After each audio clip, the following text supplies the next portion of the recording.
What's up everyone, Saintsfan back again with another GTA 5 gunrunning video, and today I'll be showing you guys the brand new unreleased vehicles and how they compare in terms of speed and acceleration to some of the other cars in their respective classes. So hopefully you guys enjoy, hopefully you find this video helpful. I believe at the moment the rumor going around, tomorrow we will actually get the Wagner, one of the two supercars. And I forget what the exact pricing is on it. I know the XA21 is like 2.3 million. I want to say the Wagner is like 1.6 or 1.7 million, but just know that supposedly tomorrow we're going to be getting the Wagner, and I would imagine it's going to be sort of like a one car per week sort of thing, sort of deal, like they do in the past, or like they've done in the past. Now, what we're going to be showing in this video, we were testing out these cars in a free roam environment, so you get a, an idea of what it would look like or how it compares to some of the other cars, with all the issues that are in free roam, connection, lag, and all that stuff. So we're going to start with the Nightshark, and the reason I want to start with this one is because, one, I'm actually really excited for this car. This is probably one of the cars I'm most excited for that is unreleased, but also because it's sort of a, one of a kind vehicle. There's not many cars to really test it against. So what we actually did here was test it against the Insurgent, because I feel like it is somewhat of a competitor to the Insurgent. And we might even have like a stock one, just so you can get an idea of how, stock versus regular is. And I believe there's also some sort of sports car in some of these tests, so you get an idea of how it compares to maybe a decently fast car. But as you'll see, the testing, I would say it's a pretty good car. I mean, it's definitely a lot faster than the Insurgent, which is to be expected because it is lighter, it is smaller. I don't believe it holds as many people as the Insurgent, but that's fine. Now, in terms of explosiveness, we didn't test that. I don't know if it can withstand more bullets or more explosions versus the Insurgent. I'll have to do another test on that, and probably when it comes out, because it's sort of hard to test because there's so many options, so much of the armor options. I don't know if the modders can specifically choose level 1, 2, or 3. I think it's just sort of like a max upgrade option. So I want to wait until maybe the car comes out officially into online to do some of that. But yeah, you can see in the testing here, it pretty much smokes the Insurgent. So if you're looking for a competitor for the Insurgent or to the Insurgent, this one, if you're looking for something that's a little bit faster, can handle a little bit better, this is definitely going to be the one you're going to want to choose. Now, in terms of how it compares to the other, or some of the other cars, you can see we have the Jester, I believe, in one of the tests, and the Jester, obviously, because it's a sports car, it's one of the faster sports cars, it pretty much smoked it. So I feel like it'll be a decent car, but ultimately you're not looking for speed when you're buying a freaking armored sort of truck like this.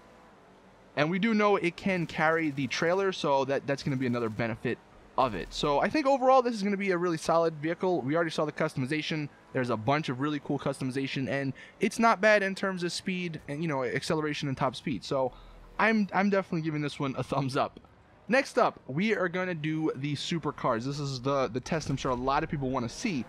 And when it comes to the supercars, there's a few interesting things. So you would think with the XA21 being $2.3 million, the most expensive supercar other than the X80, that it would be fast, or at least just as fast as the X80. But that's actually not the case. Now, I will say, in the XA21's defense, it's a really beautiful car. It's got amazing customization. And for all I know, in racing, it might be good. But in terms of these, long acceleration-based testing and top speed-based testing, it's not that great. Now, it does sort of follow the other Ocelot vehicle, the Lynx. That car is overpriced and is not very good. But, it's still decent. I think it's definitely going to be up there. It's not one of the top supercars, but it's definitely going to be up there. So what you're seeing in the testing, hopefully you can see because it is nighttime, we have the XA21, then we have the Wagner, and those are the two I will be driving in these clips. Then we also have the T20, the X80, I believe we have the 811 in a few clips, we have the Nero Custom in a few clips, and I think we might even have another supercar. So we have, some of the best supercars to test it against, and what ends up happening, as you'll see, the X80 actually ends up beating pretty much all of them in every single test, because we did, just a straight line, we did a round, so you have more of the top speed that comes into play, and the X80 was up there pretty much every single time. The X821 sort of was in the middle of the pack. Now I will say it's got some really good acceleration. You can see I'm thinking it's the second best acceleration besides, you know, behind the T20. The T20 definitely still has the best customization acceleration. But the X821 is definitely right there with it. I'm thinking this is a little bit worse version of the T20. That's sort of what it's looking like. I mean, it looks good, it's got good acceleration, but the top speed is just not there. And again, when it comes to racing, you know, when it comes to decent racing, I feel like it really matters. Like, the driver is what ends up winning a race. You know, you could have the fastest car, but if you're not a good driver, it doesn't really matter. So I wouldn't really discount, or I wouldn't count this car out too much. I still think the X821 is going to be a solid option. I mean, yeah, 2.3 million is a lot of money, especially once you do add all the upgrades. It's probably going to be pushing 3 million. But, you know, if you want one of the best or one of the better supercars and one of the newer supercars with a decent amount of customization, that's definitely one of your best bets.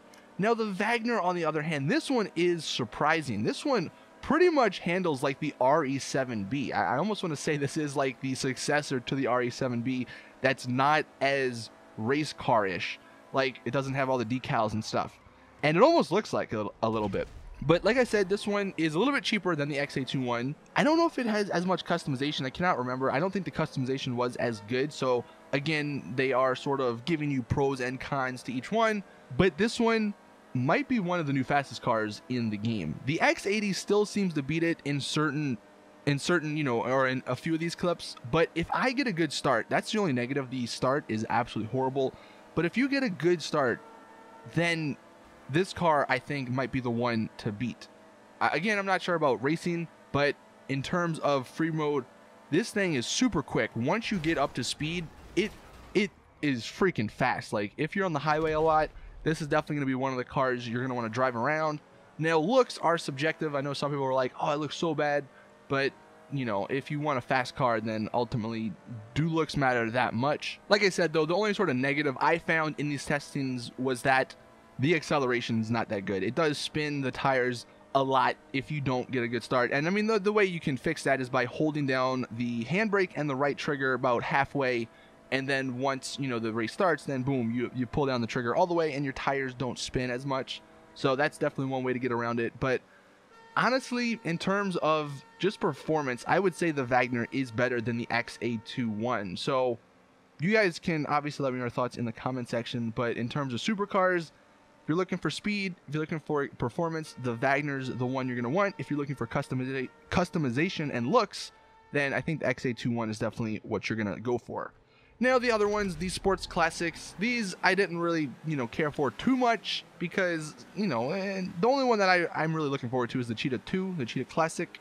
And you'll see in these testings, the Turismo Classic is still the top. It won't be beat for quite some time, if ever. I mean, that car is just really, really good. It's got good acceleration and great top speed.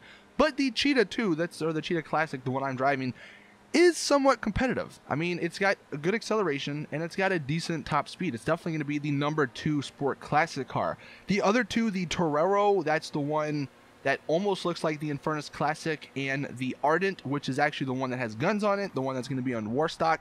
Those aren't bad. They're, you know, middle of the pack. They do keep up with the Infernus Classic, so it's not like they're horrible. But if you're looking, you know, strictly for performance, the only one worth anything is going to be the Cheetah. But again, if you want the best of the best, if you already have the Turismo, then you're not going to want to buy the Cheetah. But the Cheetah actually looks great. It's got some really solid customization. Now the other two, the Torero, I'm not feeling it that much. I don't really, I mean, it almost looks exactly like the Infernus Classic, which I already have. So I don't think I'm going to buy it. I don't remember the prices on these, but the Ardent, now that one is going to be interesting to see what happens with it, because it is from Warstock Cash and Carry. It has guns on it. And it's not that bad when it comes to racing or when it comes to performance. So I'm assuming you won't be able to use it in racing because it does have guns. But if you do, or if they do allow it, then it might not be a horrible option, maybe for a cheaper sports classic car. But anyway, that is it with the video. Thank you all for watching. Let me know your thoughts in the comments. Which ones of these vehicles do you plan on buying, if any at all? I think for me, definitely the Nightshark, because I like the Insurgent, and I would definitely like a faster one. You know, the Cheetah Classic is definitely the sports classic I'm looking forward to. Out of the supercars, though, it's definitely a hard choice, because ultimately, you know, my mindset is I want the best of the best. I want the fastest cars, and I was hoping the XA21 would be that, since it does cost so much money. But if it's not, then I might have to end up going with the Wagner just because of the performance. But you guys can let me know in the comments. Anyway, that is it. Thank you all for watching. As always, I'll see you guys in the next one.